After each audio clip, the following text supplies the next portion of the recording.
Sveiki sugrįžę į podcastą Kerniaus laiškai iš ateities. Ir šiandien 13 daly mes tęsime temą apie manifestavimą. Dėl to, kad manifestavimas yra labai svarbus, mes kuriame savo gyvenimą, nesvarbu sąmoningai ar nesąmoningai tą darome, bet mes kiekvieną dieną kuriame savo gyvenimą ir jeigu galime tai daryti sąmoningai, jeigu galime aiškiau suprasti, kad kaip mes sukūrėme šią dieną arba kažkokį kitą laikotarpį į priekį, tai natūralu, kad labai tuomet verta pasidomėti ir sąmoningai tą daryti, negu daryti autopilotų.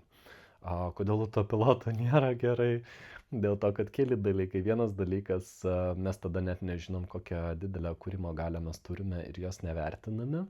Antras dalykas, kad labai žmogiška priskirti gerus rezultatus, sėkmę ir panašius dalykus savo, kaip savo nuopelnų, nežinau, už karjerą, už kažkokius kitus pasisekusius dalykus. Mes labai, mūsų ego ypač, labai nori prisimti nuopelnus savo, ne? Jeigu kažkas nepasisekė, labai žmogiška, mes norime perkelti visas blogas istorijas ir atsitikimus aplinkai, kad kaltas gyvenimas, kalti kiti žmonės, kaltos aplinkybės, kad nesiseka, kad dar kažkas, bet už tai labai sunku būti sąmoningam apie dalykus, kurie įvyko ir suvokti visą tai kaip pamokas, kad kažką iš to galim išmokti ir dar sunkiau priimti atsakomybę už tai, kad mes ir kūrėme tą gyvenimą, net ir tas sunkes patirtis mes kūrėme, net jeigu ir tą darome nesąmoningai. Tai kas nebuvo praeitos laidos klausytojai, tai tikrai parekomenduočiau čia stabdyti ir grįžti į 12 laidą, kur manifestavimo pirma dalis, nes mes ten kalbėjome apie esminius dalykus ir nuo jų tada galima atsispirti ir kalbėti šiandien apie tai, ką kalbėsime, apie tai, kas nesiseka arba sekasi sudėtingai. Gerai? Tai pirmiausia, tai noriu pasakyti, kad vidiniai įsitikinimai labai labai daug lemia apie tai, kaip mes galvojame apie manifestavimą, bet taip pat ir apie pinigus, ne? Nes vis tiek, kaip bebūtų, dabartinė ekonomika, dabartinė mūsų realybė yra tokia, kad pinigai yra atsiskaitimo priemonė, mainų priemonė ir mums jų reikia, jeigu mes norime, nežinau, kad yra tą patį sąmoningumo festivalį pakliūti arba dar kažkur, arba elementariai apmokėti savo sąskaitas, maistą ir visą kitą. Tai dėl to pirmiausia gal kalbėsiu apie pinigų blokus, nors tam galėtų turbūt atskira tema, bet dažniausiai mums manifestavimui norisi vienos iš temų pinigų temos, tai pakalbėkim dėl to apie tai. Tai pirmas dalykas, kas susijęs su pinigais, labai dažnas žmogus jaučia kaltę. Ir jeigu mes jaučiam kaltę, tai nėra ta energija, su kuria mes galime sukurti pozityvę ateitį, kur mes galėtume turėti gausą, kur mes galėtume turėti pinigų srautą. Ir kadangi daugeliu iš mūsų uždirbti pinigus kelia kažkokią kaltę, kad kažkas man turi sumokėti už darbą, kaip aš jausiuosi, jeigu paprašysiu daugiau arba panašiai, tai kaltė gali būti viena iš priežasčių ir ją reikia pasižiūrėti giliau. Jeigu nepavyksta vienam, tai tada, nežinau, su psichologu ar hipnoterapeutu ar kažkaip, bet tiesiog tikrai nepalikti to kampo tokio, nes su kalte niekur nenaisit. Labai panašiai yra su kuklumu, o lietuviams tas kuklumas yra labai labai būdingas, netgi praktiškai mes galvojam, kad tai yra dorybė, tačiau manifestavime tai ne jokia nedorybė tas kuklumas, bet savęs stabdymas. Jeigu aš galvočiau apie pačius geriausius ir įdomiausius mokymus, kuriuos aš esu praėjęs apie manifestavimą, tai ten net kalbam apie manifestavimą už manifestavimą. Tai yra, kai jau susimanifestuoji, kokį gyvenimą norėtum, įsivaizduoji, kad leidi savo patikėti, kad tai jau įvyko ir jeigu tai jau įvyko ir tu tokį gyvenimą gyventum, kokį manifestuoji, kas būtų tavo sekanti didesnė svajonė ir kodėl tada nemanifestuoji to, tai šitoje vietoje tiesiog nekalbėsiu gal, nes tai yra per toli mūsų temai, nes šiandien kalbam labiau apie spąstus, bet tiesiog aš norėjau parodyti, kad skalė abi pusės gali būti labai įvairi ir būtent manifestavimas už manifestavimą arba gebėjimas svajoti už dar didesnių svajonių, negu mes jau turim, irgi yra labai gerai, labai sveikintina ir turėtų būti kitoje pusėje negu kuklumas. Jeigu ieškoti kuklumo pavyzdžių ir tokių buitinių pavyzdžių, tai yra, nežinau, darbuotojas, kuris, tarkim, 2-3 metus jam nepakelia algos, jis jaučia vidinį spaudimą, kad reikėtų apie tai kalbėtis, bet savo neleidžia, nes vadovui sukels nepatogumų. Vat vadovui bus nepatogu kalbėtis tokia tema. Tai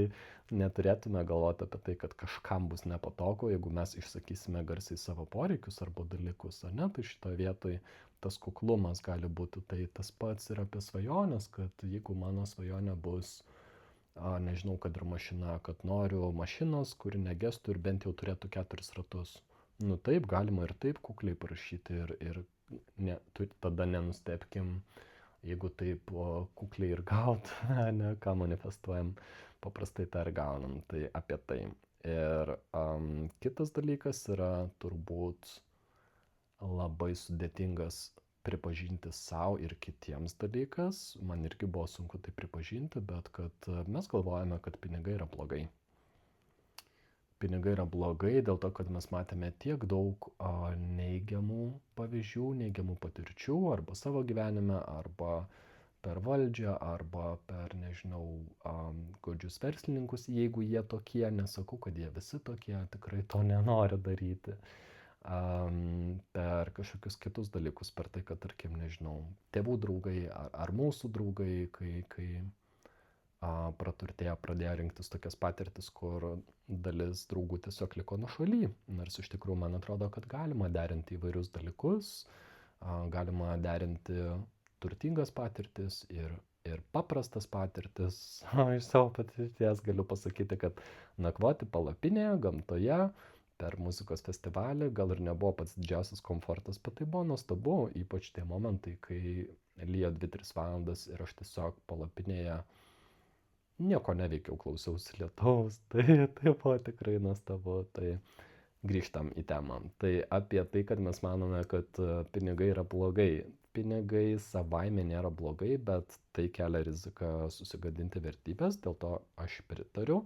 Ir nepaisant to, mes neturėtume prarasti vidinio tikėjimo savimi, savo vertybėmis, dalykais, nes jeigu mes pradedam to abejoti ir vien dėl to atsisakome pinigų, nes kas bus, jeigu pinigai mane sugadins, tai mes niekada ir nematysime tos gerovės, niekada ir nematysime tų pinigų ir nebūtinai pinigų, būtinai ir apie tai pakalbėsim, kad tai nebūtinai turi būti pinigai, dėl to, kad mes save blokuojame. Tai šitoj vietoj, kai mes galvojame, kad pinigai yra blogai, galime apie tai galvoti per skirtingus kampus ir dėl skirtingų priežasčių.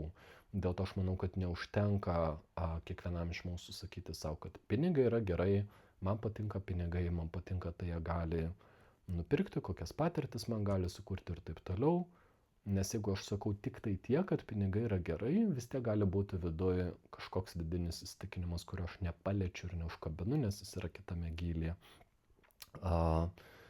Paminėsiu kelius pavyzdžius. Gal jau minėjau, bet pasikartosiu, kad mano mama dirba tokį darbą kaip vertimų, kai tu iš tikrųjų labai ilgai darai tą projektą ir galiausiai, kai gauni pinigų, jų turi, bet kol tu sulauki, gali praeiti metai ir tuo metu tų pinigų gali ir neturėti. Ne? Nes jeigu neatsidėjai, jeigu nepavyko susiplanuoti, jeigu kažkokie kiti dalykai, aš kai vaikas prisiekiau, kad aš dirbsiu gerai apmokamą samdomą darbą, neturėsiu verslo, neturėsiu kažkokios savo individualios veiklos ar kažko, kur aš neturėčiau pastovių pajamų.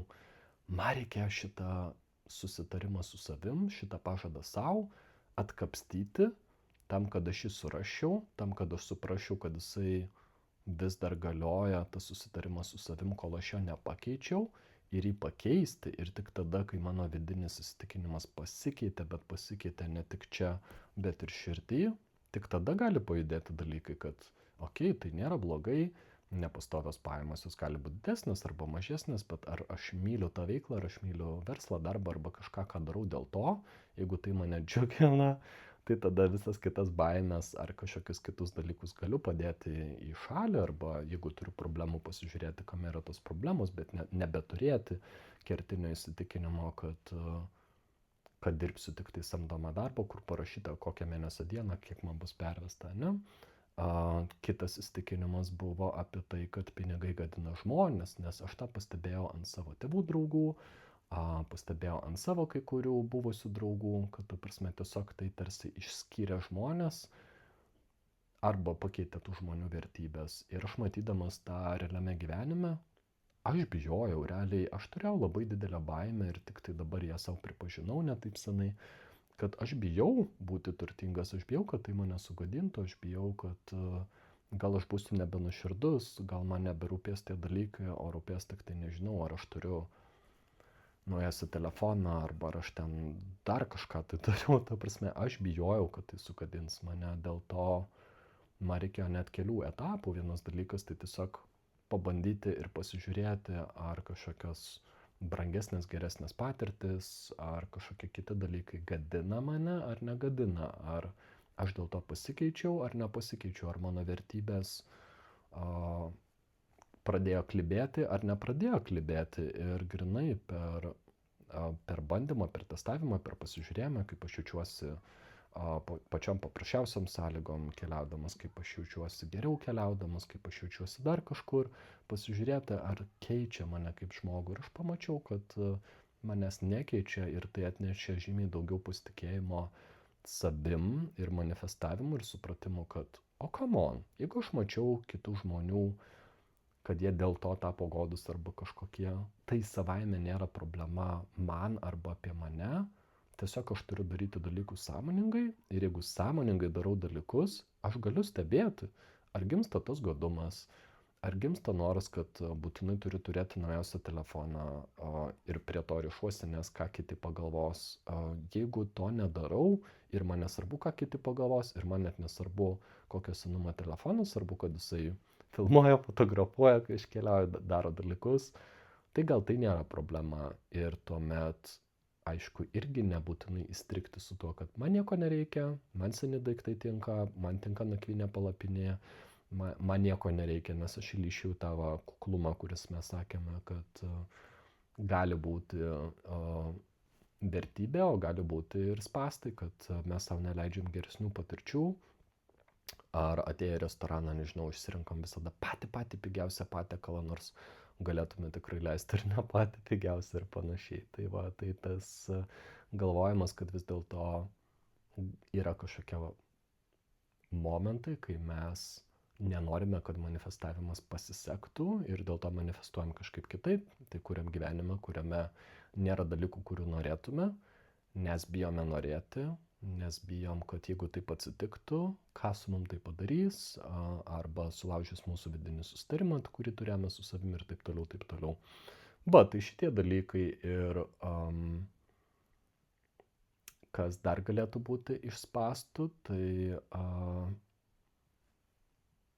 keli dalykai. Vienas dalykas, kad kai pakalbėjau apie pinigus, labai noriu pasakyti, kad tai yra nebūtinai apie pinigus. Mano supratimu gausa, užsilenkiau pirštą, kad nepamirščiau, yra galėjimas daryti dalykus, kuriuos norite daryti, visiškai nepriklausomai nuo to, ar tai susijęs su pinigais ar nesusiję, nes kartais gausa gali būti ne per pinigus, o per kitus dalykus. Ir galiu paminėti kelius pavyzdžius. Vienas dalykas tai yra tas, kad jeigu aš norėjau atsidurti festivalyje Mandala, bet nebuvau įsitikinęs, ar man pavyks, kaip pavyks, ar tai nutiks. Aš turėjau tokį norą, aš jį manifestavau, kad norėčiau vieną dieną papulti. Štai jau žinot istoriją, tai aš tik labai trumpai priminsiu. Ir finale aš papuoliau ir man tai nekainavo, tai tiesiog taip susidėliojo viskas, kad jeigu aš turėjau kažkur atsidurti, jeigu tai susimanifestavau, jeigu tai buvo susijęs su mano pamokomis, kurias turėjau išmokti, ir aš tam papuoliau, ir tam nereikėjo pinigų, tai manifestavimas ne visada per pinigus. Jeigu ieškočiau klientų pavyzdžių, aš irgi surandu spastų, kurios kartais klausydamas klientų istorijas atpažįstu savyje. Pavasarį buvau paleidęs Charity Case 12 labdaros akciją, kad noriu padėti 12 žmonių, tiems, kuriam reikia pagalbos per hipnoterapiją ar psichologiją, bet aš hipnoterapeutas, tai aš tik per tą sritį galiu padėti, bet galbūt yra žmonių, kurie net ir tam neturi pinigų, o reikia tos psichologinės pagalbos ir ne tik mūsų fizinė sveikata svarbi, kad pavalgytume, bet ir emocinė ir mūsų minčių sveikata, ne mūsų proto sveikata. Tai ką pastebėjau iš klientų ir tai buvo labai geras atspindys mano žiemos situacijai, kad aš savo sakiau, kad pajamų per mažai, kad aš neužsidirbu tiek, kad užsidengčiau minimaliai savo išlaidas, tai yra maistas, stogas virš galvos ir panašiai. Ir tiesiog galvojau, vat, kas yra negerai ir kaip aš čia taip manifestuoju, kadangi pamatyti save iš šalies labai yra sudėtinga. Tai aš pamačiau per savo klientus. Man tiesiog pradėjo visą tą siūsti keletą tokių klientų, kurie turėjo vieną bendrą bruožą. Jie sakė, kad jie neturi pinigų, bet realybė būdavo kitokia. Realybė būdavo tokia, kad žmogus, tarkim, gauna motinystės pašalpą, bet sako, čia tik tai motinystės mokėjimas iš sodros, čia ne pinigai, čia ne pajamos. Arba, tarkim, šeima uždirba pinigus, tai yra vyras uždirba ir uždirba normaliai, bet žmogus, tarkim, dirba pats pusę etato ir visą tą sumą parneša namo ir sako, čia ne mano pinigai, čia šeimos pinigai, nes aš ir taip mažai uždirbu, aš jaučiuosi kaltas, dėl to iš tų pinigų neleidžiu savo pirkti suknelės ar nueiti pas psichologą ar padaryti dar kažkokių dalykų. Buvo žmonių, kurie atėjo ir sakė, aš pinigų neturiu, bet, nu jo, jeigu reikėtų paieškoti, tai surašiau, turiu investavęs ten keletą tūkstančių, arba ten ir ten, arba taip. Netgi buvo moteris, kurią gyvenimas paguldė su labai sudėtingom ligom, taip kad negalėtų dirbti, tam, kad parodytų, kad visą gyvenimą jinai rūpinosi savo jaunesniais broliais ir seserim, ir jų turėjo begalę, net nesakysiu skaičiaus, bet jinai nepriėmė kitų meilės ir pagalbos, ir jos pasąmonė, jos aukštesnysis aš nusprendė jai sukurti tokią sudėtingą gyvenimo pamoką, kuri per ligas padarytų ją nedarbingą, ir jinai būtų priversta įsileisti meilę, įsileisti savo brolių ir seserų rūpestį. Ir man buvo irgi labai įdomu toj situacijai stebėti, kodėl, jeigu jinai yra ne kartą suteikusi ir pinigais, ir maistu, ir nakvynė, ir visokiais kitais būdais kartu leisdama gyventi kažkam iš brolių seserų, su jie leisdavo savo pasirūpinti kitais, bet neleidžia, kad jai duotų pinigų ar kažkaip kitaip padėtų broliai ir seseris. Ta prasme, kodėl mes kartais papuolame į tokią kažkokią gelbėtojo rolę, ne? Ir dar buvo toks keistas asmeninis kampas. O kodėl tau patogu prašyti kito žmogaus paslaugų ar pinigų nemokamai, bet gėda nesinori imti iš savo brolių ir seserų, kuriems tu be galo daug padėjo, ne? Tai va, tai aš pagalvojau, kad šitą vietą, jeigu sugrįžti vėl apie save ir savo pamoką, nes kad nekalbėčiau tik apie kitus, tai man tai buvo pamoka, kad aš irgi turiu investicijų ir aš turiu santaupų ir tikrai per ankstesnį laiką, kol dirbau bankininkystėje, kol dirbau IT projektuose, neišleisdavau visko, atsidėdavau, nes niekada nesijaučiau saugus dėl ateities. Ir dabar, kai galvoju, kad jeigu aš pavadinau tos pinigus juodai dienai, senatvei, ten dar kažkam, tai taip jie ir vadinasi. Ta prasme, taip suklijuota tarsi knygos lentynose, taip jie suklijuoti. Ten jeigu parašyta senatvė ir yra senatvė, jeigu parašyta juodai diena ir yra juodai diena, jeigu yra dar kažkam, tai taip mes ir matom. Bet čia mano įsitikinimai, kas atsitiktų, jeigu dalį iš tų pinigų pervardinčiau ir padėčiau į kitą lentyną ir pasakyčiau, kad čia yra pereinamajam laikotarpiui, kol aš keičiu veiklą, keičiu savo darbus, kol aš įsibėgėsiu, kad natūralu, kad pakeitus visiškai kardinaliai sritį, ten, kur aš buvau labai kietas 10-15 ar daugiau metų, čia aš nesu kietas, tik tai antrus metus dirbdamas, galbūt ir čia reikia laiko įsibėgėti, ne? Ir tokiu aš būdu pamačiau, kad taip kaip aš tikiuosi, ne tai, kad tikiuosi, bet matau iš šalies kitus žmonės, kurie turi pinigų, bet savo sako, aš pinigų neturiu, nes pavadinimas yra kitas, nes čia, nežinau, motinystės pašalpa, nes čia duoda broliai seseris, nes čia yra mano investicijos, čia yra mano santaupos, mano kažkas, čia ne pinigai. Tai kaip kartais mes patraukiame iš galimybių lauko viską, ką gyvenimas mums duoda, ir kartais gyvenimas jau davė, tiesiog mes nenorim to naudotis, arba nedrįstam naudotis, arba nežinau, va toj situacijoje, kur pusę etato moteris uždirba, parneša viską, padeda šeimai ant stalo. Tai kodėl nenueik ir nepasikalbėk su savo mylimu vyru, kad man reikia, nežinau, dėl sveikatos, emocinės ar kažkokios, padaryti tai ir tai, ar mes galėtume šeimoje tam skirti tiek ir tiek, ne? Tai turėtų būti lygiai taip pat svarbu kaip ir vaikui nuspręsti nupirkti naują čiužinį, nes senas atgyveno, ar batus, ar dar kažką. Turėtų būti šeimoje harmonija. Toliau apie manifestavimo spąstus ir turbūt kas yra sunkiausia gyvenime, tai su tais trendais. Ta prasme, paprastai, kai viskas važiuoja žemyn, labai sunku yra apsukti į viršų ir labai sunku patikėti, kad gali būti kitaip. Ir aš žinau, kad taip yra ne tik tai su manifestavimu, bet taip yra su daugeliu dalykų. Jeigu mes riedame kažkur į depresiją, žemyn, atrodytų, kad vis sunkiau ir sunkiau atsispirti. Tarsi kol nerasim kažkokio dugno, nuo kurio atsispirti, sunku atsispirti viršų. Tai su manifestavimu kartais irgi gali tai būti, įsivaizduokim, nežinau, sureikšminsiu kokią nors situaciją. Ir mano visiškai, tarkim, be pajamų.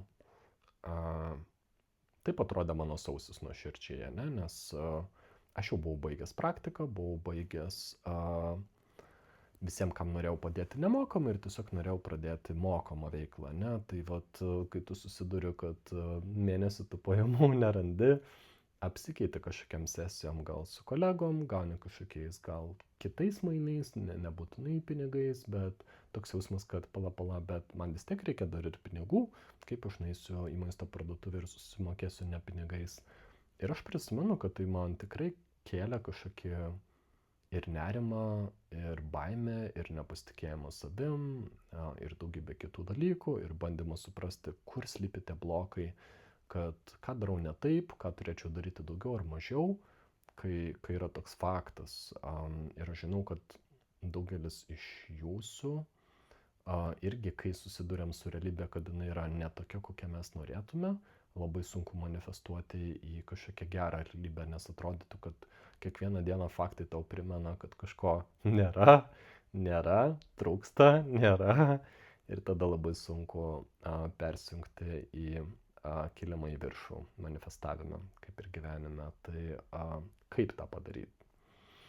Nes pasakyti, kad yra spąstai, tai čia turbūt labai lengva patys galėt savo pasakyti, kad yra tokie spąstai. Tai aš manau, kad pirmas dalykas tai vis dėlto kūrybiškai pamatyti visas įmanomas aplinkybės, o tą labai sunku padaryti, nes mus riboja dažniausiai įsitikinimai. Todėl aš sakyčiau, kad vienas iš dalykų tai yra tiesiog nebijoti kreiptis pagalbos, kas gali atrasti tos vidinius blokus, kas gali atrasti mūsų vidinės nuostatas, kas gali atrasti kitus dalykus ir nepaisant to, kad atrodo, ta prasme absurdas, aš į mėnesį nieko neuždirbu ir aš dar papildomai išleisiu, nežinau, psichologui, hipnoterapeutui ar ten dar kažkokiam specialistui, kad man padėtų susidoroti su sudėtingais jausmais ir paieškoti giliau, kur slypi priežastis, kodėl tas anas arba kažkas vyksta. Tikrai atrodo nelengva, bet aš visame tokiam akimirkom savo primenu, kad visada, nesvarbu, ar tai buvo universitetas ar studijos, ar kvalifikacijos pasikėlimo kursai, ar dar kažkokie dalykai, tai yra investicija į save. Ir investicija į save yra labiausiai atsiperkantis dalykas pinigų ir visom kitom prasmėm. Ta prasme, nes tokiu būdu jūs tampat ir stipresni ir atranda tikrasis priežastis, kodėl vyksta dalykai taip, kaip vyksta ir panašiai. Tai va, tai dabar iškyla toks palyginimas, bet galvoju, blemba, net ir ta pati Biblija, nors ir nesu katalikas, bet jinai primena tokį keistą paradoksalų dalyką, kad ir turtingi bus apdovanoti, o vargšai bus dar labiau vargšai. Ir aš kovau, norėjau ką tik susikeikti. Kodėl taip yra? Tu prasme, atrodytų pasaulis yra neteisingas, nes kodėl iš neturinčių atimama, o tiem, kurie ir taip turi, jam duodama. Doesn't make a sense. Atrodytų nėra jokios prasmės, bet iš tikrųjų yra. Ir yra būtent per manifestaciją, kad jeigu mes pažiūrėtume visatos dėsnius ir kai veikia visata, kad viskas yra vibracijos, kad mes skleidžiame dažnį, tarsi, nežinau, radijo stotis, kuris siunčia signalą.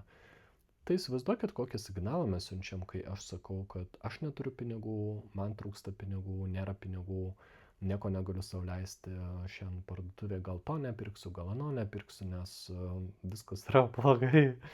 Tai tada atsisaka visatos veidrodžiai ir tada to neturėjome, mes gauname dar, kad neturi, tai prašau, to neturėjimo dar, ne? Tai šitoje vietoje reikia keisti, reikia ieškoti tų resursų, reikia žiūrėti, kad kaip galėtume sau leisti kažkokius dalykus ir dažniausiai tų išeičių būna.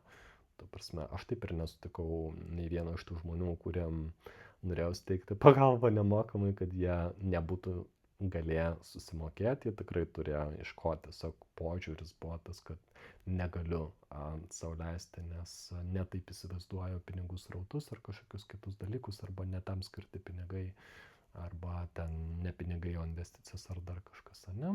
Tai va, tai per tą mūsų įsitikinimą, tai ir tuomet, aišku, kad nepamiršti dėkingumo. Antras pats svarbiausias dalykas - jausti dėkingumą už visą tai, kas jau vyksta mūsų gyvenime.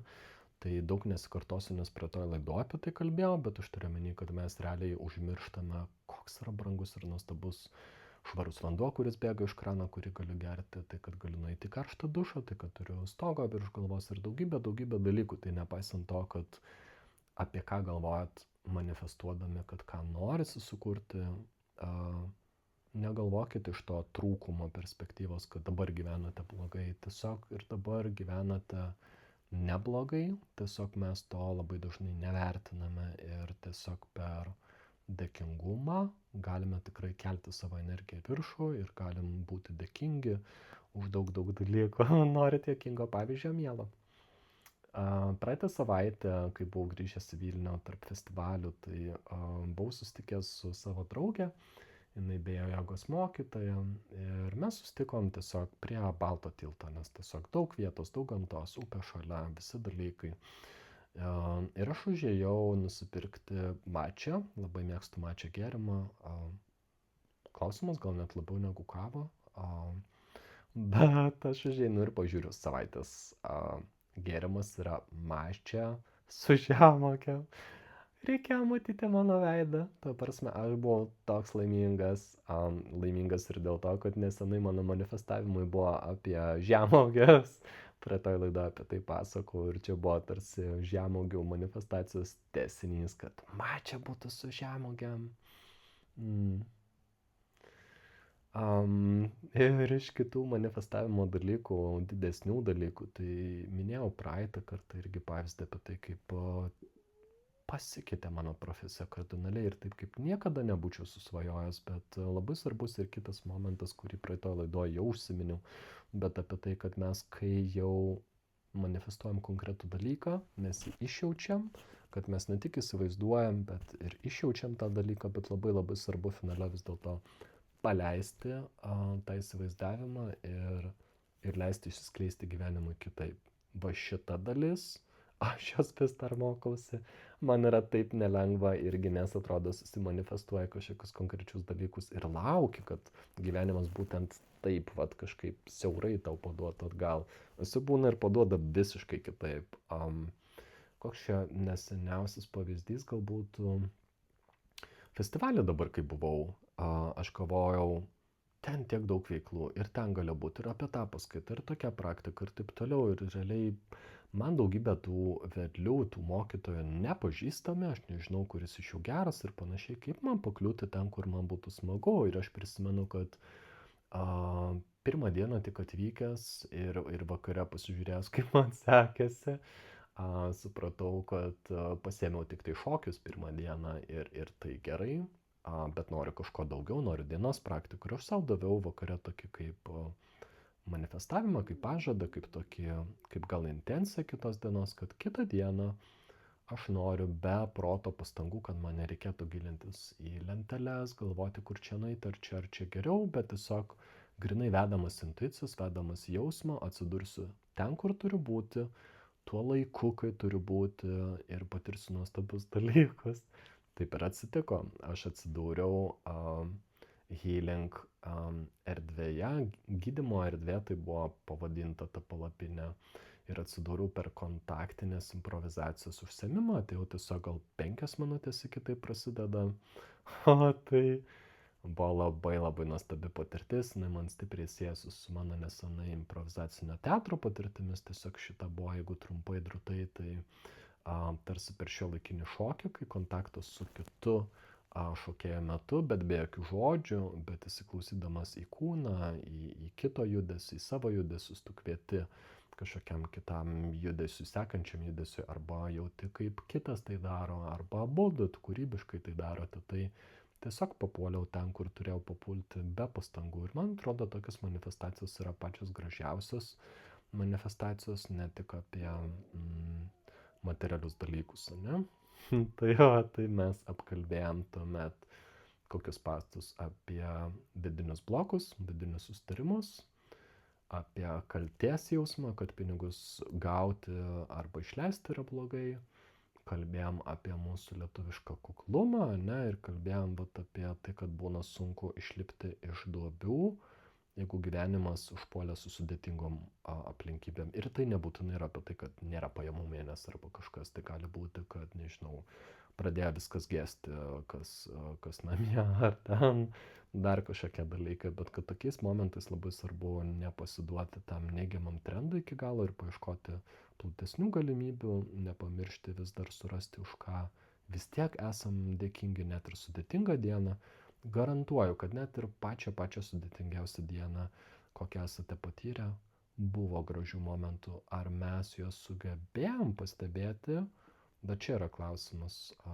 Galėjom nepastebėti, kad jie vyksta ir dėl to nesijausti dėkingi, bet net ir pačiom sudėtingiausiam, pačiom juodžiausiam dienom vis tiek įvyksta gerų dalykų, už ką galime būti dėkingi ir tuomet prisišaukti naujus kitus dalykus. Tai ir be abejo, ką palinkėsiu laidos pabaigai, tai palinkėsiu tai, kad kaip ir visur kitur mokantis, ar tai būtų pianinu groti, gitara ar kažkokius kitus dalykus, reikia ugdyti sąmoningumą ne tik apie tuos didelius kažkokius tarpus, kad kaip aš mokiausi prieš mėnesį, kur dabar esu, arba po pusės metų, nes taip tada galima per ilgesnį laiką pasimatuoti, koks yra progresas ir aiškiau pamatyti, bet labai labai svarbu ir tą sąmoningumą išlaikyti kiekvieną dieną, kiekvieną momentą, nes jeigu per gitaros arba pianino pamoką aš gale nesugebėsiu pasakyti, ką šiandien išmokau, kokius patarimus iš dėstytojo gavau, kad ką galiu dar padaryti, kol tai darysiu vienas, jau be dėstytojo, tai tada turbūt prastai mokausi, nes mokytis reikėtų su tokiu pastabumu, kur tu darai ir iš karto jauti, supranti, ką darai. Tai su manifestavimu be abejo yra sudėtingiau, nes mums kartais sunku atskirti, kur mes sukūrėme dalykus ir kur gyvenimas juos kūrė mums, ne? Tai ir ypač jeigu nenorime prisimti atsakomybės už sudėtingus dalykus, kurie gimsta mūsų patirtyse. Tai dar truputį turim laiko, tai papasakosiu tokį labai sudėtingą pavyzdį. Šį pusmetį patiriu nemažai traumų. Tiesiog, nežinau, ten nusiplėšiau kojas nagą, kraujas visur namuose, vonioje, virtuvėje, kur jau ieškoti, kur tie mano lipdukai, tvaršiai, kažkokie dalykai. Turėjau dar visokių irgi sudėtingų patirčių, kurias net nenoriu gal dalintis, nes kam pasakoti baisius dalykus, bet aš kažkaip galvojau, kad aš kažko nesuprantu. Jeigu gyvenimas su manim taip elgiasi, aš kažkokią pamoką praleidau, aš kažko nesuprantu, kažkas tame yra ir mane pabunda smalsumas ir aš ieškau visais įmanomais būdais atsakymą, kodėl aš gaunu tokias, pavadinkim, fizinės bausmes, kažkokius guzus randus, kažkokius dalykus, kuriam reikia išgyti laiko. Tai ir aš supratau. Ir supratau, kad aš esu labai griežtas su gyvenimu ir kartais net ir su kitais esu griežtas, pripažinsiu. Tai ieškosiu švelnumo ir pasižiūrėsim, bet kaip ateinantis keli mėnesiai man pavyks, nes manau, kad labai aiškiai pasimatys, kad jeigu aš esu švelnesnis su gyvenimu ir gyvenimas bus švelnesnis su manim, tai ką manifestuojam, tą gaunam. Tai jeigu esam, nežinau, grubus su kitais ar dar kažkokie, tai nenustebkime, jeigu gyvenimas gali būti grubus su mum arba kiti gali būti tokie. Tai kartais tai gali būti net nebūtinai apie mane, gal ne aš kažkokiose vietose grubus, bet aš esu galbūt kartais galiu būti toks ale teisiantis, judgmental, nors tikrai stengiuosi to nedaryti jau labai senai, bet manau, kad kartais galiu būti. Tai kaip su tuo susigyventi irgi yra tik tai vienintelis kelias priimti gyvenimą tokį, koks jis yra, neburnot ant gyvenimo ar kitų žmonių ar panašiai, priimti tokį gyvenimą, koks yra. Tai kaip aš tą dariau? Šį festivalį muzika grojo iki 10 ryto. Nenueisi iki didžiaus, nepaprašysi, kad toliau grotų. Tai yra muzikos scena, tai yra muzikos festivalis. Tai bet maža to, dar kaimynai šalia atėję paryčiais dar nebaigė baliavoti ir išsitraukia ne tik ko neišgėrė, išsitraukia ir muzikos kolonėlę ir tu galvoji, o dieve, kempinge, ar tikrai reikia dar vienos kolonėlės, dar vienos muzikos. Ir po to pagauni save, kad pala, čia mano jausmai, mano gyvenimas, mano patirtis ir jeigu aš kuriu tokį gyvenimą, kodėl aš pritraukiau tokius kaimynus šalia savęs, kodėl ne kažkur kitur pasistačiau palapinę ir kaip prisimenu, kad aš esu gyvenimo kūrėjas ir net ir už dalykus, kurie man nepatinka, reikėtų prisimti atsakomybę. Tai tada galvoju, gerai, apie ką yra šita gyvenimo pamoka ir aš supratau, kad mano festivalė viena iš esminių tokių pamokų, kurias jaučiuosi, kad turėjau gerą galimybę atsikasti, paragauti, pabandyti suprasti, dar nežinau, ar iki galo įveikiau, nes kai įveiksiu, tada tokių žmonių nepasitiksiu, bet priimti kitus tokie, kokie yra. Jeigu kažkam reikia silpnų gėrimų, silpnų. Jeigu kažkam reikia, nežinau, stiprių gėrimų ir kaip jos susinešė, tai kažkaip rado būdų. Tai reikia to, jeigu reikia savos muzikos kempinge, tai matyt reikia savos muzikos. Ir man išnyra vieno draugo žodžiai, iš dar ankstesnės stovyklos, kuris sako, Kerniau, jeigu tau reikia šviesos kambarį, turėk šviesą, jeigu labai norėsiu miegoti, ašgi užmigsiu ir prie šviesos. Ir aš galvoju, o va čia ta kita medalio pusė, kurią man reikia išgirsti ir suprasti, kad tai yra apie mano požiūrį, jeigu aš viduj būsiu susierzinęs, kad yra garsi muzika, ar kaimynai šneka, ar kažką daro, tai mano tas vidinis susierzinimas ir trukdys užmigti, nes aš tiesiog negalėsiu rasti vidinės ramybės, atsipalaiduoti ir užmigti. O koks kitas kelias? Kitas kelias priimti, kad situacija yra tokia, kokia yra, bet jeigu labai norėčiau miego, matyt, užmigčiau. Ir aš pamenu, kaip sau tyliai po nosim sakau raminančius žodžius, kad Kerniau, tavo širdis dabar suranda savo ramų ritmą, kuris nesutampa su niekieno muzika. Tavo kvėpavimas suranda ramų ritmą, toks kvėpavimas, kuris labai tinka ir patinka miegui. Ir dar kelios minutės, tau net nereikia jų skaičiuoti, bet tiesiog tu pats nepajusi, kaip užmigsi. Ir aš užmiegu. Tai aš nepažįstu šito Kerniaus, kuris užmigtų, kai nėra blackoutinių užuolaidų, kurios užtamsintų langus, kur nebūtų ausų kamštukų, nors beje aš juos turėjau, bet neprireikdavo, dažnai net ir to neprireikdavo, tiesiog ramybės viduje ir saviįtaikos, jeigu šiek tiek galima taip tai būtų vadinti, tų dalykų užteko ir tuomet kitą dieną keliauji per festivalį ir nesijauti ant nieko piktas, nei ant organizatorių dėl line-upo iki 10 ryto, nei dėl kempingo vietos, nei dėl kaimynų, kuriam buvo galbūt per linksma, nei dėl dar kažkokių dalykų ir galvoja, tu blembo, kaip taip įmanoma sutikti sekančią dieną vėl su šypsena, su gerais dalykais, priimti žmonės tokius, kokie jie yra, bet tuo pačiu ir buvo labai gera stebėti, kad nepriklausomai nuo to, kas ką varto arba iš vis nieko nevartoja, bet scenose ir šokio aikštelėse jie visi tapdavo draugiški, juos vienijo muzika, tai pastebėti tuos gražius dalykus, kad kas vienijo žmonės, kaip jiems sekasi ir panašiai. Tai tie dalykai nuostabus. Tai tikrai turėjau labai daug įdomių pokalbių, kai pietavau, kai ėjau į dienos praktikas, sąmoningumo praktikas, kai keliavau kur nors maudytis prie upelio, visur sutikau labai daug nuostabių žmonių ir patyriau daug įdomių pokalbių. Tai va, tai taip sudėtingesnės patirtis arba mažiau malonios patirtis gali persipinti su kitais dalykais ir tokiu būtų labai gražu, nes ir vis tiek dienos pabaigoje turėjau labai gražų ir ilgą sąrašą dalykų, už kuriuos esu dėkingas. Net ir tuomet, kai neturiu laiko paimti dienoraščio į rankas, aš leidžiu savo pasakyti bent 3 dalykus, dėl kurių esu laimingas šiandien, už ką esu dėkingas gyvenimui ir taip pat be abejo stebėti,